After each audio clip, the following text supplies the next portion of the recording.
Hello student, this is Sanchita Pal. Welcome back to my channel Bong বাংলানেটে তোমাদের 30 days life সায়েন্সের যে সিরিজ চলছিল এনএম এর তারই আজকে পার্ট 4 অর্থাৎ ডে 4। এই ডে 4এও 20খানা কোশ্চেন রয়েছে। এই সমস্ত কোশ্চেন আনসার সিরিজগুলো তোমাদেরকে এনএম পরীক্ষা লাইফ সায়েন্স প্রিপারেশনের জন্য খুব হেল্প করবে, কারণ এই সমস্ত কোশ্চেন কিন্তু তোমাদের প্রিভিয়াস ইয়ারকে ফলো করে করা রয়েছে। তোমরা পুরো ভিডিওটা দেখতে থাকো, তার মধ্যে কতগুলো নিজেরা করতে পারলে সেটাও কমেন্ট বক্সে জানিয়ে যেও। আর এই সমস্ত পিডিএফগুলো যদি তোমাদের দরকার হয় বং বাংলানেটের টেলিগ্রাম চ্যানেলে আমাকে জানাবে, আমি তোমাদেরকে পিডিএফগুলো প্রোভাইড করব। এই সিরিজগুলো যদি তোমাদের ভালো লাগে অবশ্যই লাইক করো এবং বন্ধুদের সাথে শেয়ার করতে কিন্তু ভুলে যেও না। তো দেরি না করে ক্লাসটা স্টার্ট করছি। দেখো প্রথম কোশ্চেন কি রয়েছে, Portuguese man of war. Portuguese man of war কোনটাকে বলা হয়? এটা কিন্তু খুব ইম্পর্টেন্ট কোশ্চেন। এই ধরনের কোশ্চেন এগুলো যে জীবের শ্রেণীবিন্যাস বা জীবজগৎ থেকে প্রশ্ন, এই ধরনের প্রশ্নগুলো আসে বিভিন্ন প্রাণীর বিভিন্ন নামগুলো থেকে। তো পর্তুগিজ ম্যান অফ ওয়ার, এখানে 4টা অপশন দেখো রয়েছে, ওবেলিয়া, অরেলিয়া, ফাইসেলিয়া, পেন্নাটুলা এসপি। এখানে যে সঠিক আনসারটা হয়ে যাবে সেটা হবে Physalia SP, Portuguese man of war এটাকে বলা হয়। এরপরে রয়েছে দেখো, থ্যালাসেমিয়া হলো ড্যাশ বাহিত রোগ। থ্যালাসেমিয়া কি বাহিত রোগ? সেক্স ক্রোমোজোম, অটোজোম, ভাইরাস ঘটিত নাকি ব্যাকটেরিয়া ঘটিত? দেখো থ্যালাসেমিয়া হয় 16 নম্বর এবং 11 নম্বর ক্রোমোজোমের মিউটেশনের জন্য। 16 নম্বর আর 11 নম্বর ক্রোমোজোমে মিউটেশন ঘটে যাওয়ার ফলে হিমোগ্লোবিন ঠিকঠাক মতো উৎপন্ন হয় না, সেজন্য থ্যালাসেমিয়া রোগ হয়। আর 16 নম্বর 11 নম্বর ক্রোমোজোম কি নামে পরিচিত? অটোজোম নামে পরিচিত, সেই জন্য এটা হয়ে যাবে অটোজোম বাহিত রোগ। অপশন খয়েরটা হয়ে যাবে সঠিক আনসার। এরপরে চলো 3 নম্বরের কোশ্চেন দেখি। 3 নম্বরের কোশ্চেন কি রয়েছে দেখো, একতন্ত্রী ডিএনএ ভাইরাস হলো coliphage, reo virus, polio virus, influenza virus.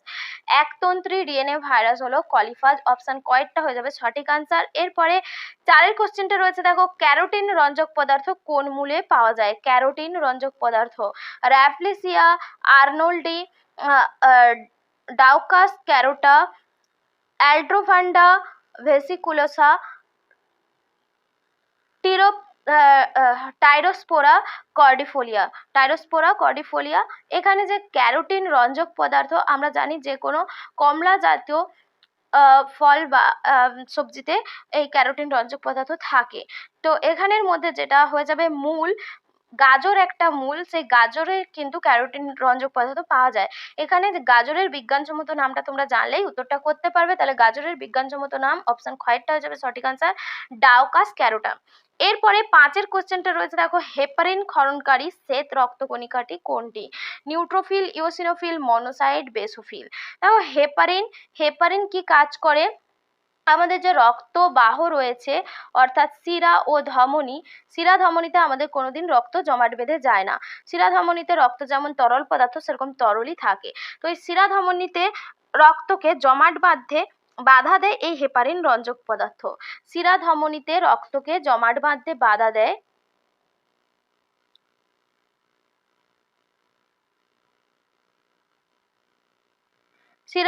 শিরা আর ধমনীতে রক্তকে তরল রাখে বা জমাট বাঁধতে বাধা দেয় এই হেপারিন যে শ্বেত রক্তকণিকা থেকে ক্ষরিত হয় সেটা হয়ে যাবে বেসোফিল। অপশন ঘয়েরটা হয়ে যাবে সঠিক আনসার।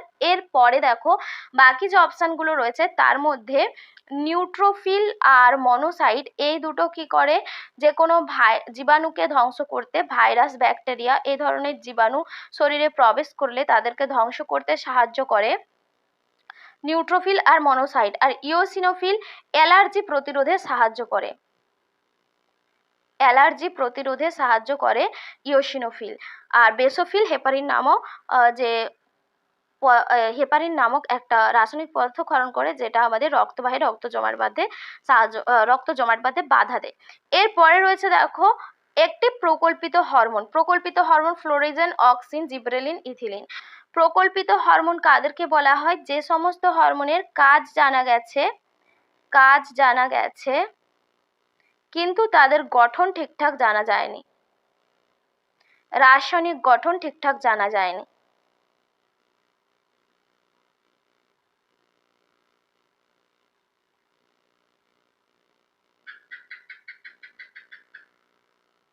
তাদেরকেই বলা হয় প্রকল্পিত হরমোন, এখানের মধ্যে যেটা প্রকল্পিত হরমোন সেটা হলো ফ্লোরিজেন।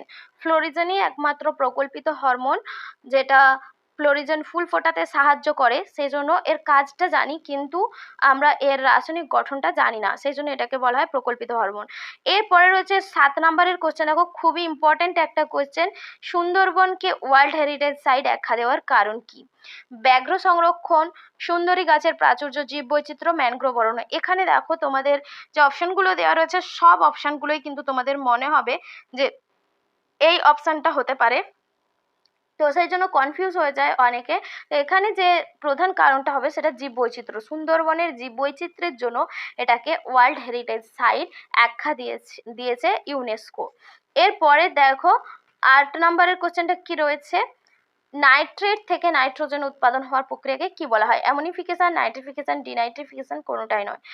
নাইট্রেট থেকে নাইট্রোজেন উৎপাদন যে প্রক্রিয়াটাকে বলা হয় ডিনাইট্রিফিকেশন। আর এই ডিনাইট্রিফিকেশন পদ্ধতিতে যে ব্যাকটেরিয়া সাহায্য করে সেগুলো হলো সিউডোমোনাস সিউডোমোনাস নামক অণুজীব এই ডিনাইট্রিফিকেশন প্রক্রিয়ায় সাহায্য করে। এরপরে দেখো 9 নম্বরের কোশ্চেন, এটাও খুব ইম্পর্টেন্ট কোশ্চেন রয়েছে, ক্রায় সংরক্ষণে নিম্নলিখিত কোনটি ব্যবহার করা হয়? তরল অক্সিজেন, তরল নাইট্রোজেন, তরল কার্বন ডাইঅক্সাইড নাকি তরল মিথেন? এখানে যে সঠিক অপশনটি হয়ে যাবে তরল নাইট্রোজেন। তরল নাইট্রোজেনে -190°C উদ্ভিদের যে কোনো বীজ, তারপরে রেণু, এগুলোকে সংরক্ষণ করে রাখাকেই বলা হয় ক্রায় সংরক্ষণ। খুব ইম্পর্টেন্ট কোশ্চেন। এরপরে রয়েছে দেখো 10 নম্বর কোশ্চেন, প্রজেক্ট টাইগার সর্বপ্রথম কোন বছর শুরু হয়? 1973, 1981, 1953, 1963। প্রজেক্ট টাইগার সর্বপ্রথম শুরু হয়েছিল 1973 খ্রিস্টাব্দে। এরপরে 11 নম্বর কোশ্চেন রয়েছে দেখো, জেরোফাইটস উদ্ভিদের বৈশিষ্ট্য হলো পুরুকিউটিক্যাল, নিমজ্জিত স্টোমাটা, উভয়েই কোনোটাই নয়। এখানে যে সঠিক অপশনটা হয়ে যাবে জেরোফাইটস উদ্ভিদে উভয়েই হবে, ক আর খ। এখানে পুরু কিউটিক্যালও দেখা যায়, নিমজ্জিত স্টোমাটাও দেখা যায়। তো এরপরে 12 নম্বরের কোশ্চেন রয়েছে দেখো, প্রাচীনকালে বায়োটেকনোলজিতে প্রথম উৎপাদিত যৌগ কি ছিল? Lactic acid, alcohol, steroid, insulin. First বায়োটেকনোলজির মাধ্যমে প্রথম উৎপাদিত যৌগ হলো ল্যাকটিক অ্যাসিড। এরপরে 13 নম্বরের কোশ্চেন রয়েছে দেখো, নিম্নলিখিত কোনটি প্লাজমিড ভেক্টর হিসাবে কাজ করে? PBr322, PLR5, OIAC, BAC। দেখো এর মধ্যে যেটা প্লাজমিড ভেক্টর হিসাবে কাজ করে সেটা হয়ে যাবে PBr322। বাকি যেগুলো রয়েছে PLR5 এটা কসমিড ভেক্টর হিসাবে কাজ করে, কসমিড ভেক্টর, আর ওটা প্লাজমিড ভেক্টর। আর এই OIAC আর BAC এগুলো কৃত্রিম ভেক্টর হিসাবে কাজ করে। তাহলে plasmid vector PBr322, PLR5 cosmid vector, OIAC, BAC এগুলো কৃত্রিম ভেক্টর হিসাবে কাজ করে। এরপরে চলো 14 নম্বরের কোশ্চেন, এটাও একটা খুব ইম্পর্টেন্ট কোশ্চেন। এই ধরনের কোশ্চেন প্রতি বছরই প্রায় পরীক্ষায় দেখা যায়। দেখো কি রয়েছে, কাইরোপটেরোফিলি হলো ড্যাশের সাহায্যে পরাগযোগ, পতঙ্গ, বাদুড়, পাখি, শামুক। কাইরোপটেরোফিলি হলো বাদুড়ের সাহায্যে যখন পরাগযোগ সম্পন্ন হয় উদ্ভিদে সেটাকেই বলা হয় কাইরোপটেরোফিলি। বাকি অপশনগুলো দেখো, পতঙ্গের সাহায্যে যখন হয় সেটাকে বলা হয় এন্টোমোফিলি।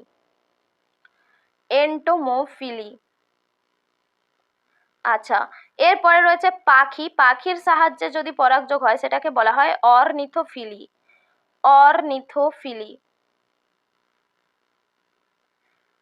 লাস্ট অপশন দেখো, শামুকের সাহায্যে যদি হয় সেটাকে বলা হয় মেলাকোফিলি।